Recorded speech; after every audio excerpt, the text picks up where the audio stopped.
Hey guys, this is Sumner from landinvestor.co, hanging out in my backyard, and I want to let you guys know this is the very last weekly call that we'll be uploading to the YouTube channel. You know, when we first started releasing these publicly, I wanted to put them out there to show you guys what we were doing inside the program, to give you a sneak peek of how we run our coaching operation, what the community's like. And I think at this point, you guys have gotten a really good idea of how it all works. And so this will be the last call that we are going to be uploading publicly to the YouTube. We'll still be hosting these calls internally inside the LEA program, but this is the last one. I hope you guys have gotten a ton of value as we've been sharing these over the last few months. If you guys are ready to participate and you want to be inside the LEA program, inside the LEA community, you're ready to start scaling your land business and stop, being on the sidelines and just watching, well, this is a good opportunity to do so. This is your sign. You guys can book a call down below with yours truly. Otherwise, we'll roll into the video. I hope you have a great day. Best bet. She gave me the verbal yes, but we'll see when she gets to. I actually went to the post office today to mail out 2 contracts. Old school. The way I do it is, it's $9 on USPS. Yep. So I print out a label, and then I print out a return label for them, and I already put it inside for them. Oh, nice. That's usually how I do it. Yeah, so it's easier for them, and it's not that much money, and I can track it also. I can see if they opened it, not if they opened it, but if they got it, if they sent it. Yeah, that's one of my favorite strategies for deals that are, the juice is worth the squeeze. We're having trouble getting through the seller. We'll do like a big envelope and expedite it and make them sign for it. Just helps you stand out from the basic little envelopes everyone gets. But I've never thought about including a return label. That's super smart. I like that. I just had an idea. What if we include a return label in all of our mailers, like a $9 USPS, and you could cancel it if it was never used? Oh, that's right. Yeah. As opposed to a stamp, you can. Right. So this is super legit. Dude, that's a really interesting idea, the fact that you could cancel it. I wonder if they would realize that you're taking advantage, though, like you're doing this thousands of times a month, canceling them. I wonder if they have limits on it. Or we can do it another way, where there are companies who send me mail, and then there's sorry, I gotta take this call. There's companies who send me mail, and then there's a return thing that the company pays for it. We have to figure out how to do that. Yeah. It's an interesting idea. Preston, good to see you, man. How you been? How those deals working out in Texas for you? They're good. Like I said, I got 2 that will close February 6th, which is good. Some to a builder, which is, like I said, progress. Took a cut on the days on market, but it was good moment. How long have those been listed for? 5 days. That's not bad. Walk us through what were the numbers again? So I bought them for 25, sold for 35. But really, it was more proof of concept to go out and do more. And now I am. So I'm closing on a property Friday in Arkansas. Buy for 20, we'll list for 40. So that's more of the traditional, I think, stuff that at least you talk about. It's like 5 acres, so it'll be cool. That's our bread and butter right there. That's what our whole business is predicated on.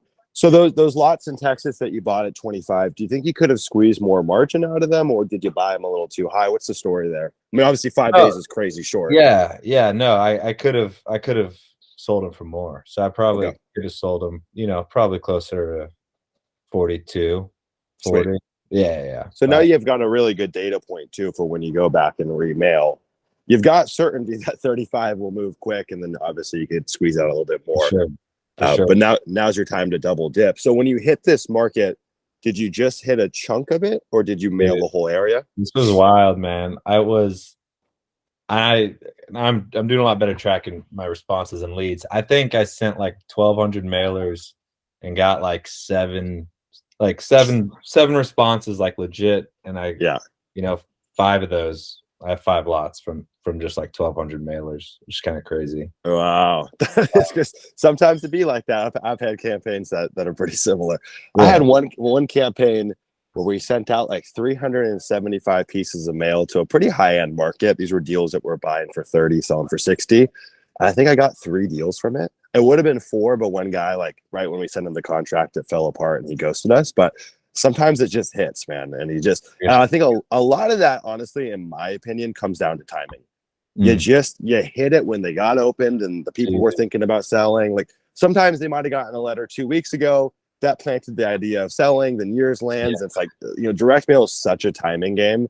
That's pretty cool. I was telling Mike this. One thing that was interesting about that mailer was all those appraised values hiked from 800 to 15,000. So some of these people have just been sitting on these lots. They got that tax bill. I think were just didn't want to deal with it anymore. Right. Huh. That's interesting. Well, dude, good stuff, man. Happy for you. So this deal out in Arkansas, you self-funding that one, or are you using a JV partner? JV. All right. So cool. Yeah, keep y'all posted. Yeah. Cool, guys. So what we're going to do today, we'll obviously do our general Q&A and just kind of riff. Before we do that, though, I'm going to put you guys in the hot seat, and we're going to go around the room, if you will, and everyone's going to tell us one thing that is their current bottleneck. What's the one thing, whether it's educational or whether it's actually in your business here and now, what's the one thing you're actively working to solve? So it's going to be a good exercise for us. I'll go first. I'll lead the group here. So one of the things that has really came up a lot for us last year, and it continues to come up, and this week was really the wake-up call. I don't have a contingency plan for my team. And what I mean by that is when someone goes missing or someone leaves my team, I'm left there picking up the pieces. And this week we had our acquisition manager fall off the face of the earth. We had our texting manager fall off the face of the earth. And this is not the first time it's happened, but it's happened so much over the last 16 months or so. I'm actively working on bringing other team members on to have redundancy, because this is a huge problem, right? Especially in the role of texting or an acquisition manager, where we've got cost to do this marketing. We're putting out marketing to get inbound leads, and then we've got no one to handle them. And this is something that I never foresaw happening. And I think that anyone that has a team can probably relate to this. It's not just a overseas team issue. This does happen here in the US, although it is a little more consistent overseas, I've found. And sometimes it's storms that ruin the internet or festivals or yada, yada, yada. But this has been a tough week for me in that regard. And so something that I'm actively working on solving. So cool. On my screen, who I see next is Mike E. So why don't you take it away for us, Mike? What's up, guys? So Hey. Mine isn't quite, that acquisition manager stuff is in the future for me. For now, it's getting mail out consistently and pricing, picking markets. I have my markets all lined up. I think for me, the biggest challenge is just getting a consistent cadence for and timeline for, okay, I got my market, get it priced, get it out the door. And so I'm sending in batches. I intended to send every week, but it seems like it's 8 days, sometimes 10 days before getting the next batch out. So right now I'm in a bit of a downtime waiting for mail to hit. But obviously to keep that consistency looking forward, I have some goals for Q1. And I want to make sure that I'm hitting these on a weekly and a bi-weekly, monthly basis. So I think that's the biggest bottleneck. I don't know that that's not an insurmountable thing. I think that's just a matter of me having it scheduled and blocked off, and that's really it. Yeah, I think you know how to resolve that. For me, a lot of times it's just about putting it on the calendar, blocking space for it. Do you think that on a monthly basis, are you still hitting your mailing goal? Is it just weekly that you feel like you're falling short? Well, the month hasn't been done yet. It's not done yet, but I think I'm gonna hit the goal for the month. That's not gonna be a problem. Just a matter of I want to have consistent deal flow. So I want to hit that weekly would be ideal. Maybe every 7 to 10 days at the worst case scenario. Okay. Yeah. I fall victim to this as well, right? Like we try to stay consistent every single week, and it's pretty rare that we do miss. But I would say, I don't know, 1 out of 10 weeks we probably do miss. That's just kind of how it shakes out sometime. But for me, again, we do want to have an even cadence of leads coming in, so we don't want it to be too lumpy. But really, from a macro perspective, if I can still hit my monthly goal, my quarterly goals for marketing, it's okay, even if it's not perfectly sprinkled out throughout the weeks. Are you following the kind of Market Monday cadence with mailing towards the end of the week? Yeah, so I got the Market Monday cadence down. I think what for me, when I'm thinking about the process, is that I'm still nailing down my pricing process. I'm trying to be, I borrowed some things from Rylan. I'm doing things a little more in depth, but it's kind of like the good enough piece where, hey, this is good enough, get it out the door, onto the next. So I think that's where the thing is. But I think after this week, I'll have my process down to say that, okay, I've given myself 24, 48 hours to price, get the mail all lined up, and then out the door. So I think that'll be done after this week. I think we have a regular cadence. Yeah, and I think you've got a good perspective on it. I mean, the first 6 to 12 months of developing the skill of land investing and pricing and selecting markets, it's a skill. It takes time, right? But I think you got everything you need to stay on track with it. Mike P, I don't know if you're there. I think you're there. Do you want to let us know what's going on? Yeah, I'm driving right now, so I apologize if I cut out. I'm driving home from work. All good, man. Yep. Biggest thing for me right now is just first of all, I'm just nervous about everything. You know, like I'm putting all this money out and nothing has come in yet, so I'm just nervous about that. But I do have confidence that it's going to work out. So that's holding me back a little bit, but nothing crazy. And then the other thing is just picking markets. I'm still having a little bit of trouble picking markets, but definitely getting better with that. Okay. So how many markets have you selected so far? 5. Okay. Well, what I would advise doing, and it might not necessarily be all 5, but spend some time this week distilling down that list, and then bring them to the call on Monday. Or you could even bring them on the call I mean, I know you're driving right now, but you could even pop some of those up at the tail end of this call if that's possible. But if not, whittle down that list and get a second pair of eyes on it, right? It's really a lot of the value of these meetings is, you get my feedback, you could get Colton and Michael's feedback, but you also get the entire group, right? And everyone's going to have a valuable perspective there. And I just had a call with someone earlier today going over this. Like at the core of it, this business lends so well to paralysis analysis, unfortunately, where you're just going to be staring at your screen forever and like you just can't figure anything out. Yeah, I think Preston's a good example of this. Like at a certain point, you just got to get the mail out and see what starts working, and then double down on that, right? And like if we want to kind of hone in on what Preston did from the jump, he just started getting campaigns out. Preston, speak to that, right? Some of them probably were duds, and some of them were really good. Yeah, exactly. So I sent out my first month. I sent out 10,000 mailers, and a lot of those were duds. But that's given me this month, a lot more confidence this month. But I had like campaigns. I was just telling Sumner of, a couple thousand where I maybe got one response back. But then as long as you stay consistent, you'll hit the market where things will click, and then you'll start to get a better perspective on it. Yeah, I'm hoping to get the first mailer out this week, by the end of this week. Yeah, we really want to keep you on that initial 90-day cadence. The sooner we can get a deal under your belt and build momentum, it's going to compound your results much faster. We want to build momentum as quickly as possible. So I would say bring those markets, and they don't have to be all of them, but if they're all good, sure, bring all of them. But go back through there, look at it again with a fresh pair of eyes, see what's really worth showing to the group. We'll go through that and take a look at them. And then really from there, though, it's not so much about taking those 5 markets and whittling it down to one market.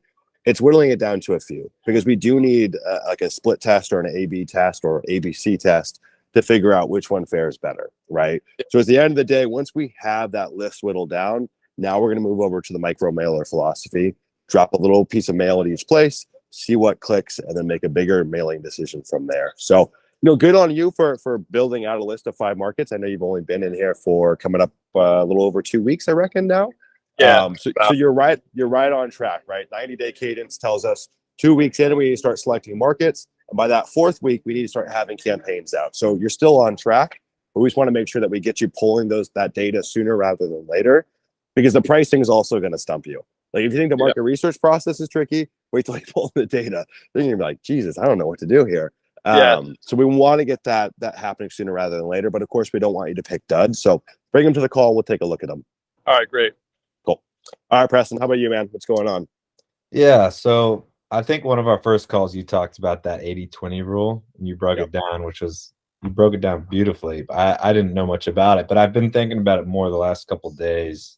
I think, you know, the more deals you get under the belt, it's easy to get dragged in different directions. And I think I've kind of stepped away from that 20% that really runs the business. Like that first month, that's all I was focused on. So Yeah. I think, you know, part of that will come when you bring people on and hire, I think, but just when I wake up, just try to stay more focused on, all right, what drives this business? That's priority number one.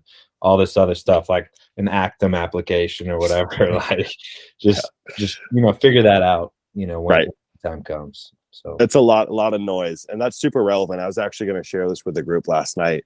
I'm going to pop this into the chat for you guys. So I'm a huge like zealot for the Pareto principle. It's like borderline my religion. I'm actually reading the 80-20 book right now that I definitely recommend picking up. It's, you know, I thought it was going to be redundant because it's like, well, how much is there to the 80-20 principle?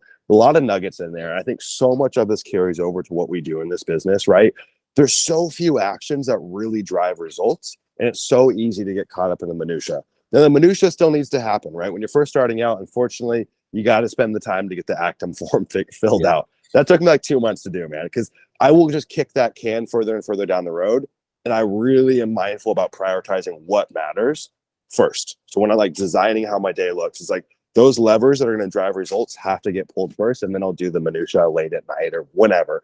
But yeah, really, like what I would do is just, you can do like a full quantitative 80-20 analysis, but you can even just do it qualitatively and just figure out and just kind of create a mental model of what really makes a difference in our business. And what do we know that makes a difference? Well, it's generating inbound leads and talking to leads. That's really it. And so making sure that your days are kind of tailored around that. Definitely recommend picking up that book as well. It's worth a read. Every page I'm flipping through, I'm like, dude, this is written for land investors. I don't think too many people think that way in this business. So good stuff. Cool. Cole, how about you, man? As you drink out of that moonshine jug. You're the third person to say that. I get this spring water straight from the side of the mountain. So I believe it, man. But yeah, man, just working on the business. Thing that I'm caught up on is it's definitely not the back end stuff as far as like dispo or like talking to people. It's mostly getting more inbound seller leads, or really any seller leads, have a good conversation. So that stems from picking quality markets, not ones that are full of HOAs where people don't want to move to. And like spending time, I spent too much time on this one deal in West Virginia that was in an HOA. Stuff really wasn't selling. I was getting some mixed feedback from like some other land investors I was asking. And I kind of concluded the juice probably isn't worth the squeeze. But yeah, it's just picking markets, having like enough qualified conversations. That's my biggest thing, right now. Yeah, we definitely have a qualification problem in this business, both in terms of leads and in terms of properties, right? It's really easy to have a bunch of false starts and start working on leads that are never going to sell, or properties that aren't even worth buying. And so just using your discernment and getting really clear about that. But one of the things that I found as a remedy to that is just having a pipeline, right? I think a lot of times, when I was first starting out, I never really had a big pipeline. So I would just end up digging a mile deep on the leads that I did have in my system, even if they weren't great leads. And sure, maybe I got some reps in and maybe I learned a thing or two, but it would have been better for me just to build my pipeline and have more opportunities to choose from instead of just working what was in front of me, right? There's a lot in this business. We say no more than we say yes, right? Substantially so. And so just really making sure that you're qualifying these properties and these leads. So yeah, good stuff, man. Cool. And to remediate that situation or solve it, like I was getting caught up on some markets. I was like, I'll do range offers. I remember what you said. Yeah. It's probably going to add a lot of work, and I might regret it, but at least it'll be someone on the phone, and it's not. I'd rather, and I think I was telling one of the new guys in the program, or he was in the free group. He was like, hey, I might not be able to get back to people. And I was like, I would rather have all these people like trying to like get a hold of me, and I can like pick and choose or just do my best to get with them than stay at my job and not have anyone call me and just feel like I'm stuck. Yeah. Humans we're funny creatures because we will always adapt. We will always solve the problem. So if you have 100 leads and you have a crap ton of obligations elsewhere, well, believe it or not, you'll figure it out. And I would rather have someone actively trying to figure it out opposed to waiting until the time is right, And so I think that's wise advice on your end. And again, like I advocate blind offers for folks that are just getting started, but range offers are a tool that you can leverage. We just don't want to leverage them exclusively when you're first starting. But if you're stumped on a market, just like you're saying, like I would rather you mail that market with ranges than not touch it at all or not mail at all, right? So as long as you're not just exclusively doing range offers, I think that's totally fine. All right, last one in the group, man. What you got for us? What's your bottleneck currently? What are you working on? So what I'm working on right now, and it feels really good, is really on the business, like building it. Like yesterday, I spent a ton of time training our disposition manager. The day before, I spent a lot of time doing a lot of workflows, automations on my CRM. So when a property gets signed, there's a bunch of, like every time a property gets moved into a new stage, there's a bunch new automatic tasks that get assigned to whoever's in charge of that stage. So so that's very cool, you know. So like, for example, a property gets signed, then this disposition manager gets alerted and they need to do a bunch of things. Then it moves on to due diligence. They need to do a bunch of stuff, and it's amazing. That's really cool. Yeah, so that feels good, you know, because it feels good to build a business and not just to like be doing deal after deal, which is also feels good, but like this is more like different kind of feeling. I guess my bottleneck is somewhere there in terms of I think the biggest one right now that I haven't tackled yet is keeping track of all the buyer leads and following up with them, put them on the sales sequence, put them on the cadence, aggregate all the places where, so both the acquisition and disposition, there's a lot of like lead funnels for both of them, you know. So like a seller can be coming from a phone call, from a mailer, from a text, we're starting doing RVMs today, so ringless voicemails.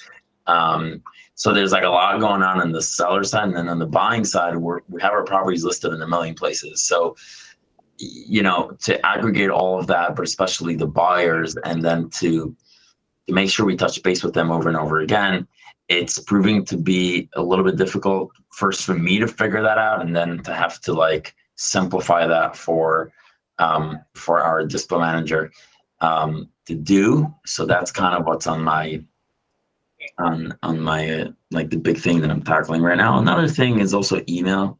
I don't know if we spoke about this, but when we skip trace our sellers to text them, we also get emails.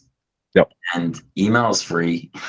I mean, you have to pay for a little software, a couple dollars a month, but email's free. I got a couple good deals from emails, and I've been neglecting it just because my entire email almost got shut down. Like I have to figure out how to do it properly, how to not end up in spam. And it's just like, you know, those small things that I need to do that are just like a monster that I need to face, but it's not even a monster. It's a stupid, like 10-minute task. Yeah. That's my little monster right there.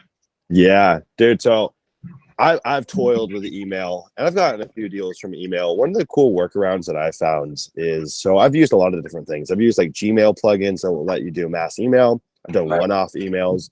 I used Active Campaign for a while.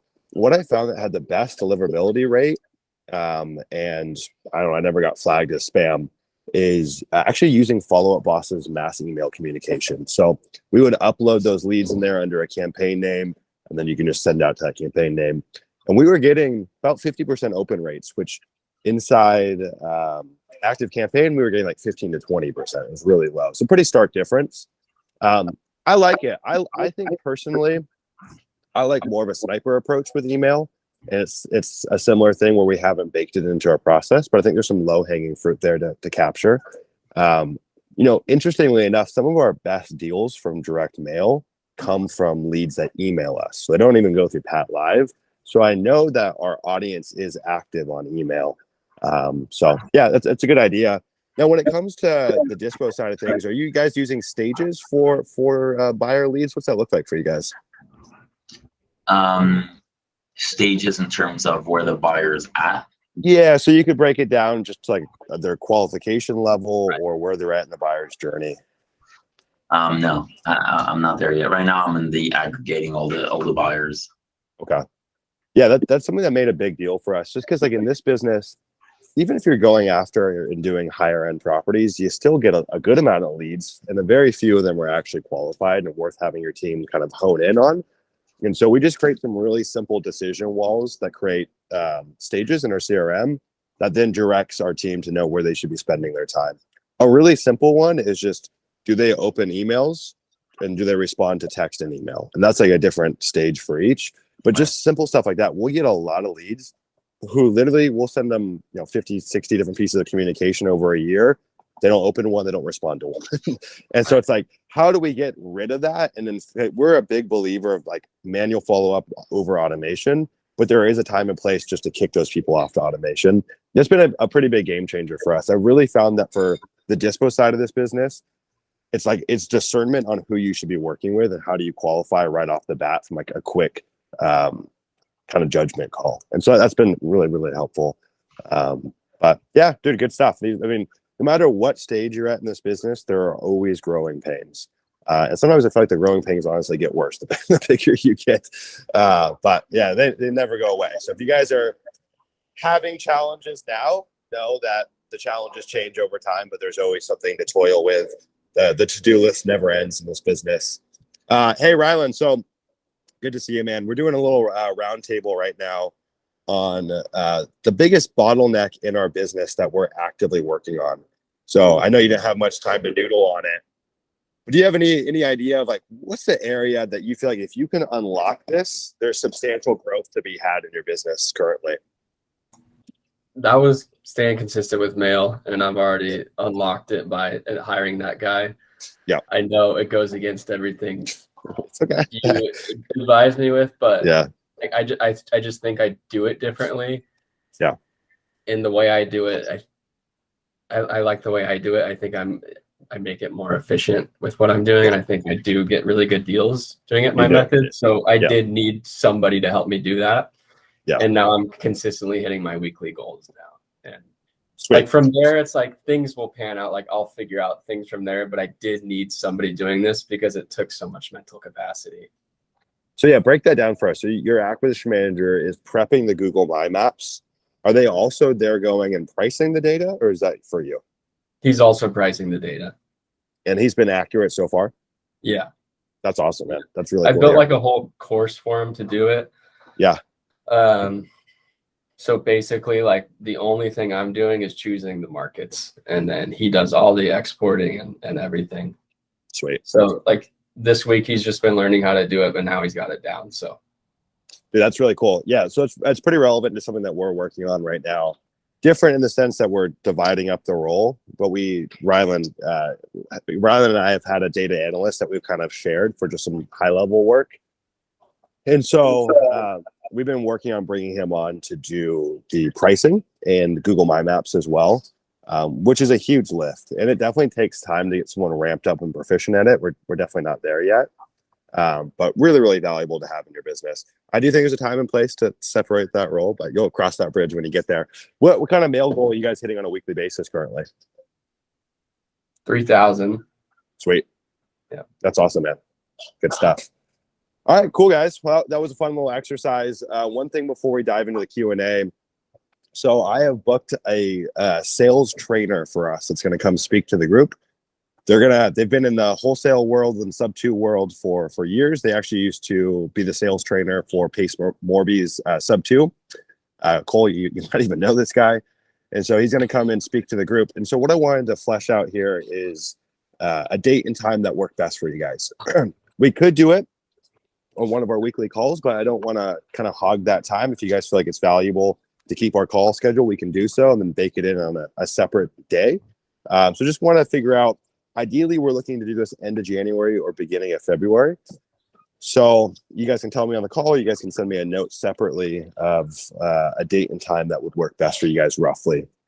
And then if you guys want to do it on one of our calls, we can do so. Or if you guys can make another call during the week, we'll do a third call to go over that. So mainly the conversation is going to revolve around speaking with sellers. We'll cover a little bit of dispo stuff as well. But he's going to go super deep on sales tactics, negotiations, and how that relates to closing more land deals. Sound good? Cool. Cool. All right, guys. You need to know times. Are you going to send out like a survey or something for? So I'm going to send out a survey. I'll put it in the Discord group, and then you guys can just plug in date and time that works best. I'll try to find some commonalities there. Cool. So let's do a little Q&A here. What's going on with you guys in terms of questions? I got one. Let's do it, Ryan.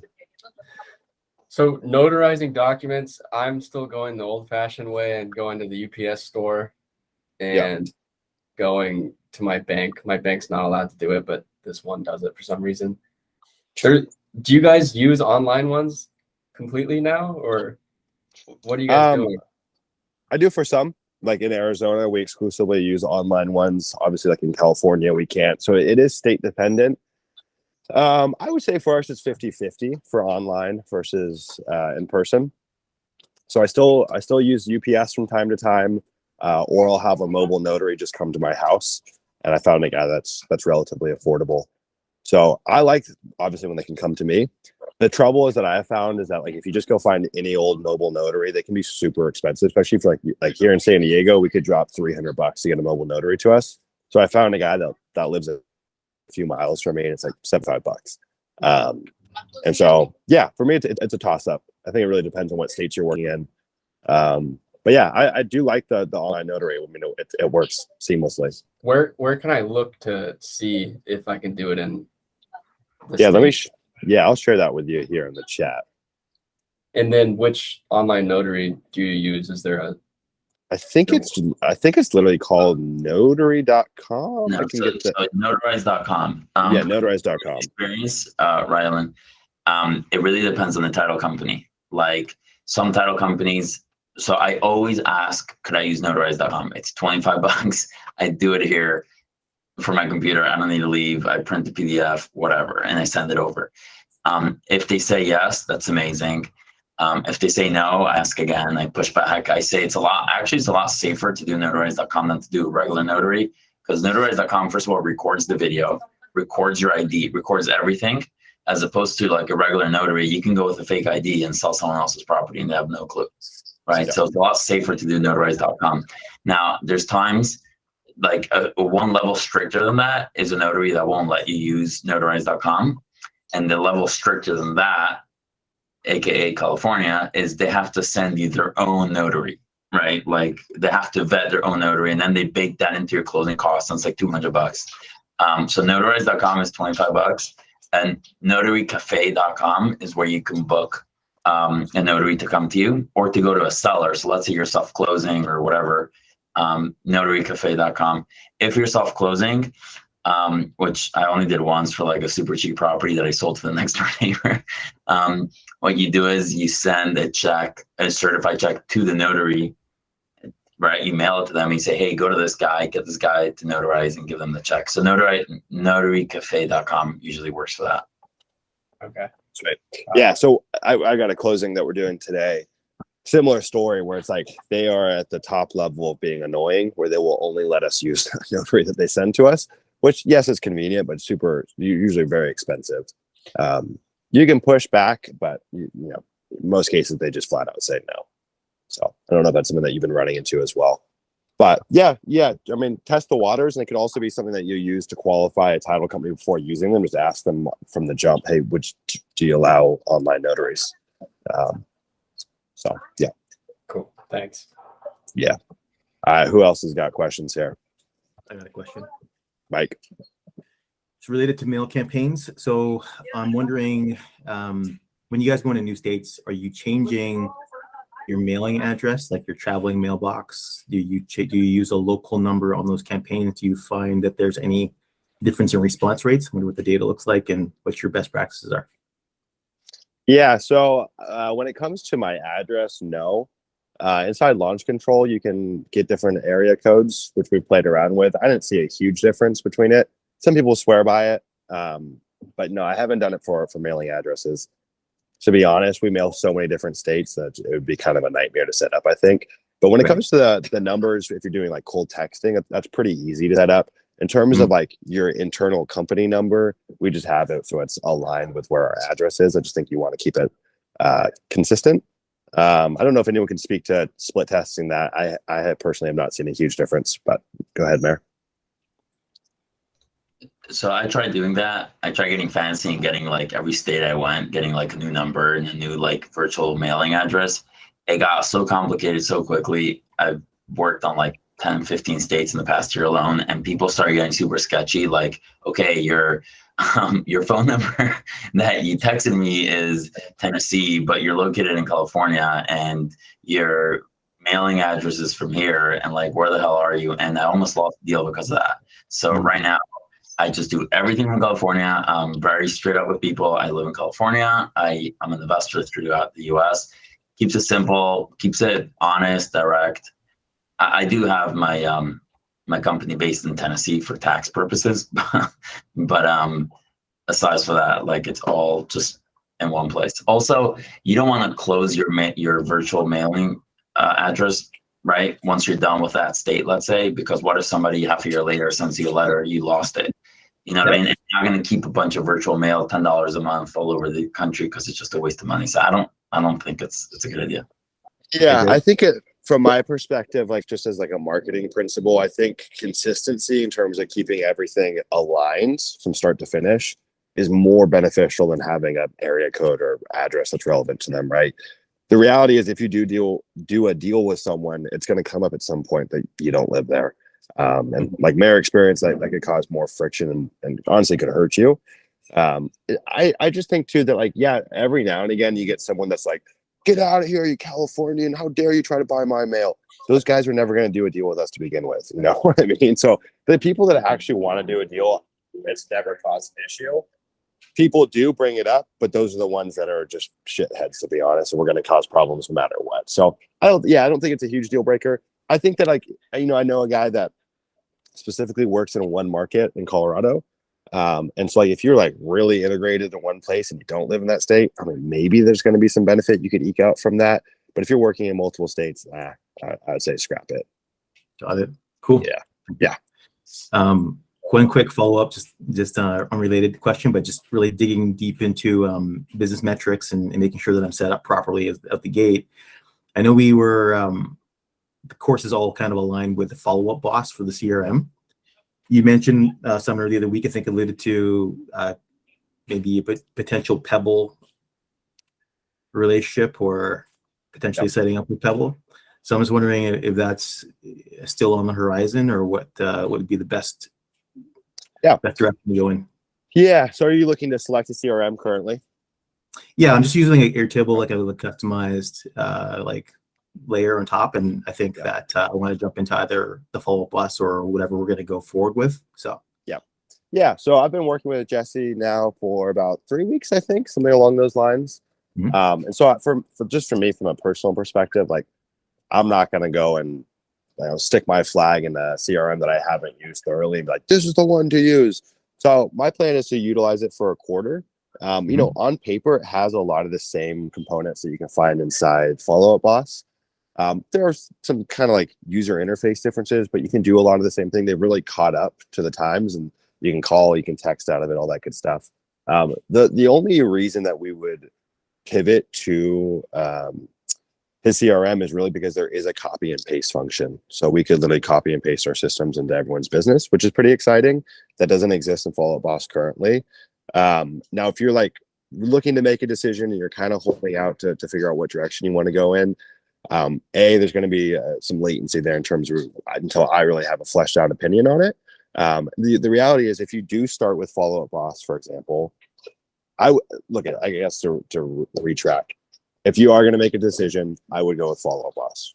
Now, if that changes down the line and we do build out content around Pebble, then you could switch over. You just download all your data as a CSV, pop it into Pebble, and you'd be off to the races. Then you could copy and paste our systems. But the barrier to entry is so low, you don't have any commitment to it. You get $69 a month, you just get your foot in the door. And I'm not, I would say as it stands right now, I'm not fully sold on Pebble. I do like it. I really like the copy and paste function, and you guys could tell me if that's something that's super valuable to you. That would really be the only driving factor. I'm so entrenched in Follow Up Boss. I've been using it for almost 4 years now. That's a huge lift for me to want to go and move over to a new CRM.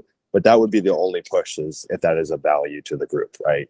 And I think it is. I mean, from what I've heard from other folks, that's been a big ask. Like, is there a way to just take what you have and just put it into mine, so I don't have to, go video to video and create it? But yeah, in the meantime, if you're looking for a CRM, and truth be told, you could run with Airtable for a long time. I think that the trouble with Airtable is the lack of communication tracking once you scale up and once you plug some team members in.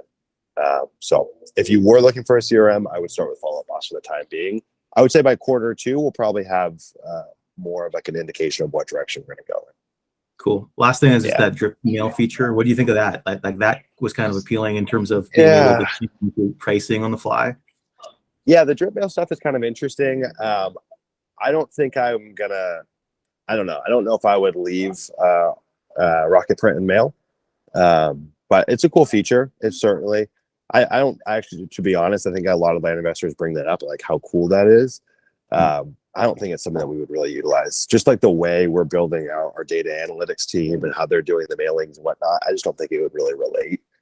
It is a cool feature, though. I will say it's an interesting idea, but I don't think presents a huge value for what we do. Yeah. Cool.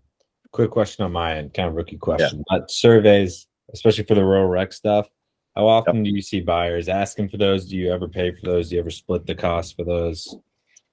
Yeah, I would say for the rural recreational stuff, it's been coming up more and more for us, honestly, but we've also been working in Texas more and more. It seems to be much more of an ask down there. We just did a survey last week for a property that we're selling. We covered the cost. Survey was $576, so it wasn't a huge deal. In the past, I've tried to push it on them to cover it, but in most situations, we end up splitting it.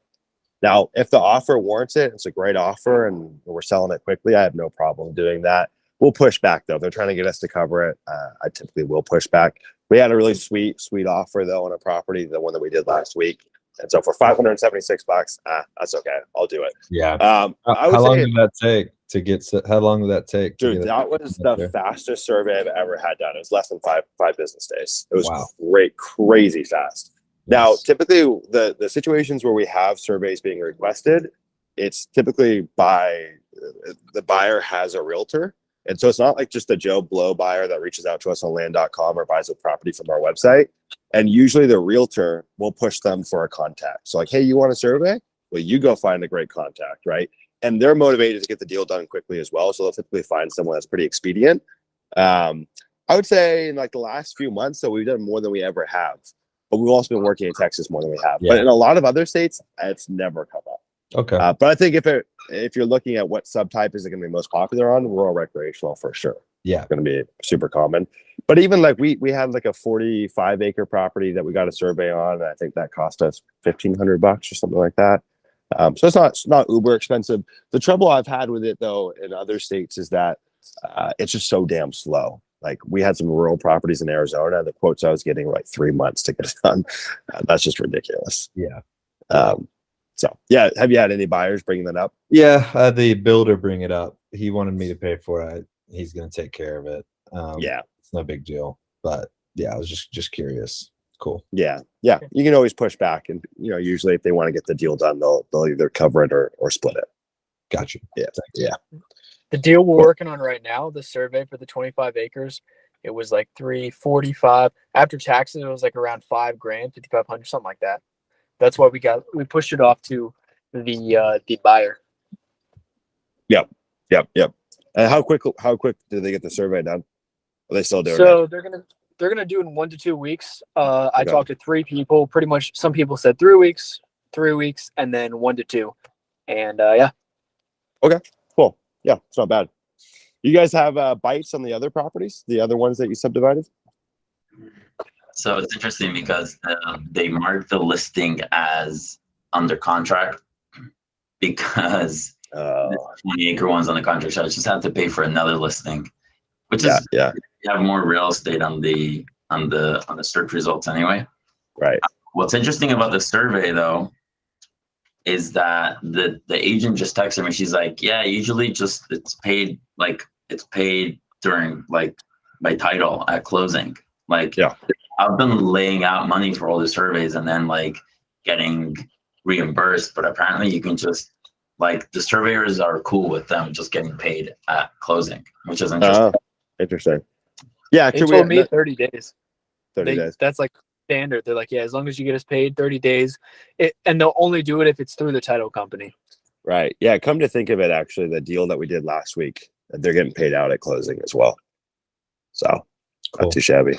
What do you, if you guys don't mind me asking, I don't know if you guys are willing to share roughly, what do you think this full subdivided is going to bring in? 1 second. If we get them, It's 80 acres. We're buying it for 580, and if we sell it for 10, that's 220,000. If we sell them all for 10 an acre. It's awesome. It's awesome. Nice, dude. yeah. But then there's costs, obviously, and all that, and Yeah. I don't know if we'll sell them all for 10. But what's interesting about this guy, I don't know if Cole shared, was that we were open and honest with him from the beginning. I think that's really the way to do it when you're doing double closings, and telling him, listen, we'll sell them as they go. We'll find buyers. We'll, and he actually wanted to know how much we're making. And, Did you tell him? Yeah. yeah, I told him. He was like, oh hell yeah, brother, man. Yeah, that's what's up. But we're like, hey, dude, this is all the stuff associated with it. Like he's owned so much land in Louisiana, he doesn't want to deal with Texas.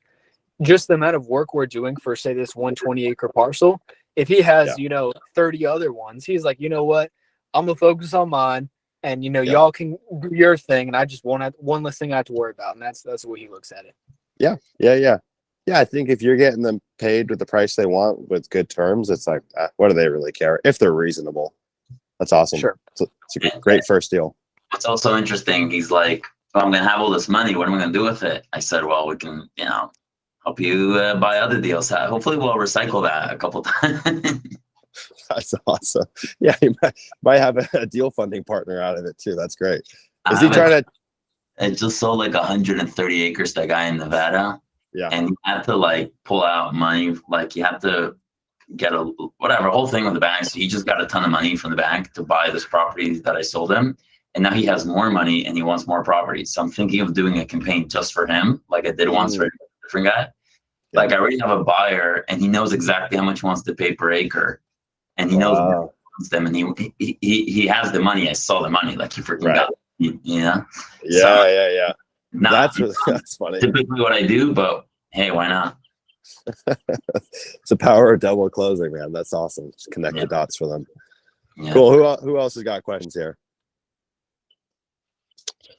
I got some I wanted to run by y'all that I was thinking about. It's kind of related. When Maris was said he wants 20K a deal, or he looks at more of the spread, the profit versus just like the return, like the 80% or 100% return or whatever. As you get more money, to go, as you raise more money and have more money to go out and get bigger deals, like if you took that perspective and you wanted to make 40K on a deal, it's obviously a lot easier probably to buy a 100K property and sell it for 140 and buy a 40K property, sell it for 80. Take it where you want, but have you messed with that business model, rolled it out? What are the pros, cons? I mean, I've thought about it, to be honest. And if you're not using the traditional funders in the business, in the land business, right? They've got such expectations that they're hard to get them away from them. They've been spoiled. So if you're using outside capital that's not familiar with land investing, you definitely get away with lower returns. They're probably happy with it. My concern though is that you don't have a ton of margin for safety. We had deals that on paper looked like they were going to be huge winners, and sometimes they just don't pencil out to be how we underwrote them initially. And I'm always thankful that I have such a buffer to walk the price down if I do need to move it. So that's my one concern, right? You could definitely get stuck with some duds. And now a more interesting strategy in the same vein though is going after bigger deals, right? Let's say that 100K deal you're selling for 140. And then using bank financing and putting 25K into the deal, 25% down, and then flipping it. So now your cash on cash return is really high. You could still use deal funders for that. That's an interesting strategy as well. The tough thing though is if you need so much freaking capital to make that business work, right? Because real quickly you could put out a couple $1 million Sure. And so if you're using bank financing, you could get away and do more volume. That's kind of an interesting strategy, but you still have the issue of just not having enough margin. And then you got to ask yourself the question, well, why not just double close something like that, right? Like if you do have an exit strategy that lends well to lower margin deals, I'd probably go that way. Now, with that said, there are some markets though where there's so much liquidity, there's so much data that like prices are so known out there, where you might feel a little more confident to do a deal like that. I don't think I would make a business out of it. Part of the trouble and the reason we make money in the land business is that it's wildly inefficient. There's not a lot of data out there. And so you could get left holding the bag on a few properties, and that could be a lot of money that's tied up. So that's the one thing that scares me. I personally don't know anyone that runs a business like that. You certainly could, though. I don't think there's any reason why you couldn't. You need a lot of capital and totally different expectations for the deal funders. And then again, it just begs the question, well, A, why not go find better deals? Like if the difference is of doing a deal that you buy at 100 and sell at 140, if the difference of doing a deal that you buy for 40 and sell at 80 is just sending an extra 1,500 mailers, why not just do that? Good point too. Really. So it's like, it's not that much more of an additional lift to get the better deals. You could still capture value in those deals with less margin, but just use a different exit strategy, like double closing or something. Cool. Just curious. Appreciate it. Yeah. Or value add, right? So subdivision. Like some of the deals that we're working on right now in Texas, not that we're buying them at retail, they're certainly less than retail, but we're probably buying them at 75% of what they're worth. Not a deal I'd want to just do a cash flip on, but now we can add a ton of value for subdividing, right? So that's another strategy. Cool. Yeah. All right. Anyone else here? Yeah, cool question. Did you ever upload that team meeting thing that you were gonna? I checked, of course, I couldn't see it there. Yeah, so we're recording it this week. So we've got a few that were recorded with Newman, who's our COO, and then we're gonna do one that I record on Friday.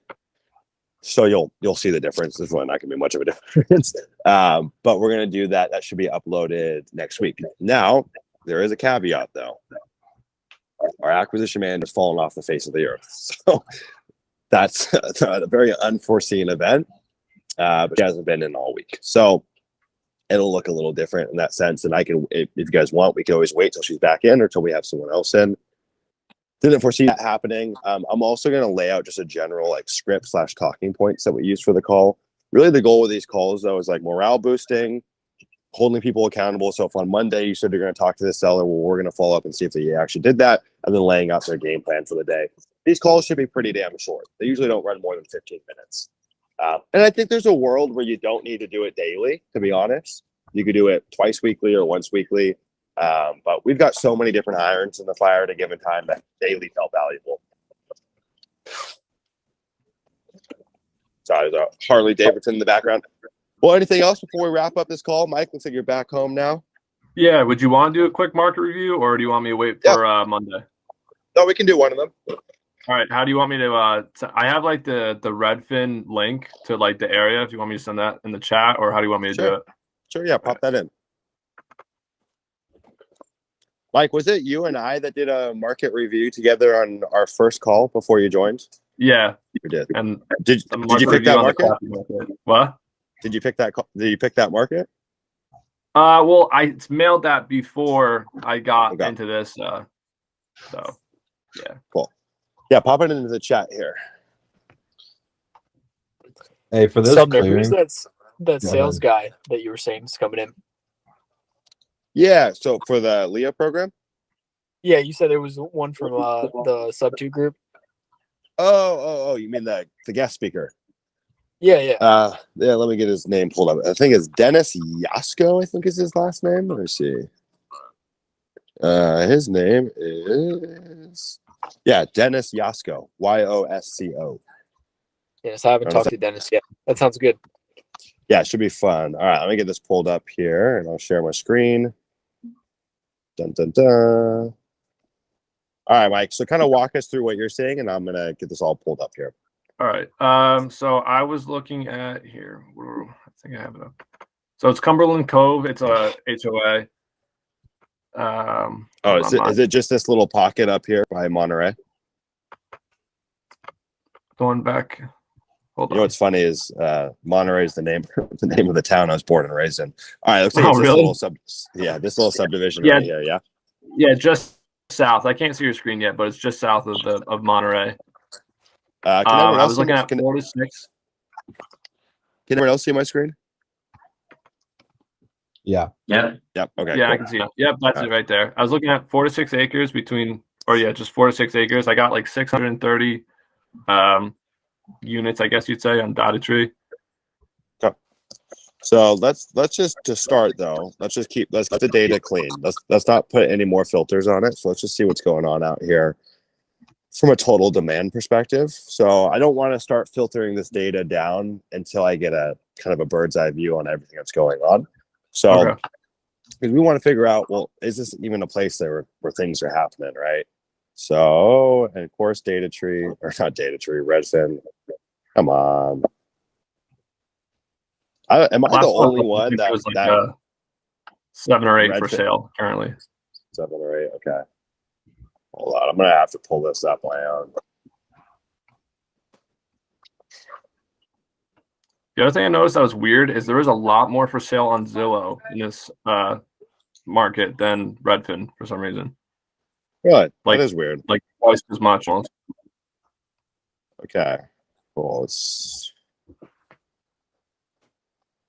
All right. We'll draw this in here. It looks like there's a lot for sale over here, more than 5 or 6.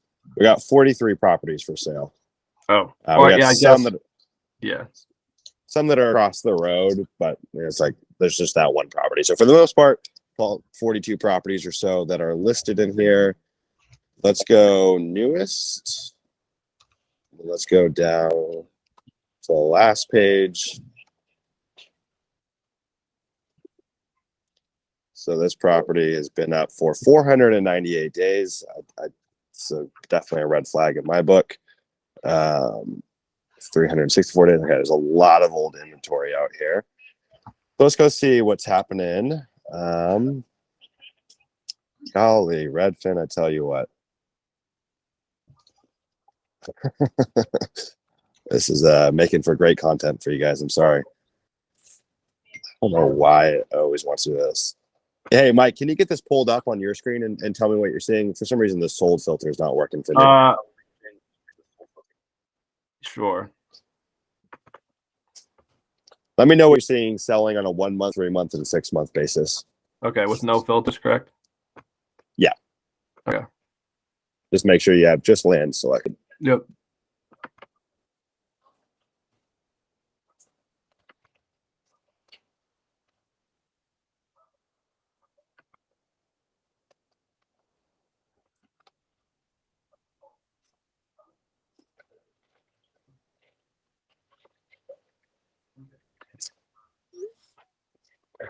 Yeah.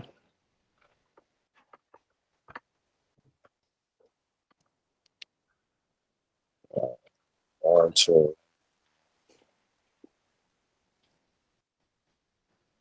Did you get that pulled up on your end? Not yet. I have a very slow computer, but I'm trying to get there. Okay.